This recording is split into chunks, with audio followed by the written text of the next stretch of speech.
সোনাপুর গ্রামে একটি মেয়ে ছিল যার নাম ছিল রিনা, আর তার একটি ছোট্ট ছাগলছানা ছিল। সেই ছাগলছানাটির নাম ছিল মণি। রিনা মণিকে ভীষণ ভালোবাসে। রিনার জীবনে মণি ছাড়ার কেউই নেই। মণিও রিনার সব কথা বুঝে, সব কথা শোনে। মণি শুধু একটি ছাগলছানা নয়, মণি হচ্ছে রিনার খুব ভালো বন্ধু।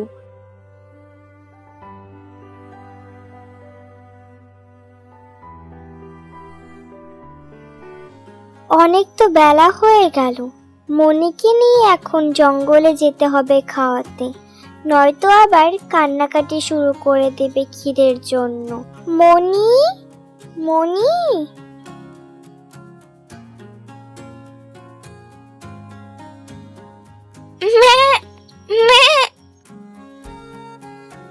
কিরে মনি, কোথায় ছিলি তুই? আমি যে তোকে ডাকছি, তোর খুব খিদে পেয়েছে তাই না? আর পাবেই না কেন, কম তো আর বেলা হলো না। চল, তোকে আমি জঙ্গলে নিয়ে যাব, কচি কচি ঘাস খাবি, চল আমার সাথে।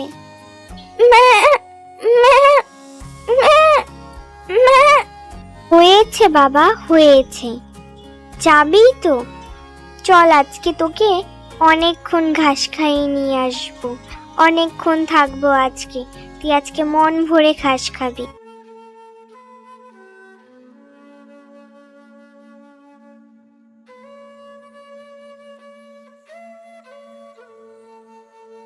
শুনলে গোপাল, আমাদের বাড়ি পাশের বাড়ি থেকে ওই যে রুমা আছে না, রুমাদের বাড়ি থেকে একটি ছাগলছানা চুরি হয়ে গেছে।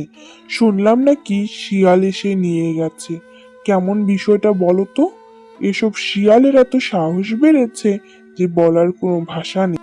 ঠিকই বলেছ, এভাবে কি আর কিছু পালা যায়? শিয়ালের যা উৎপাত, কি বলবো আর।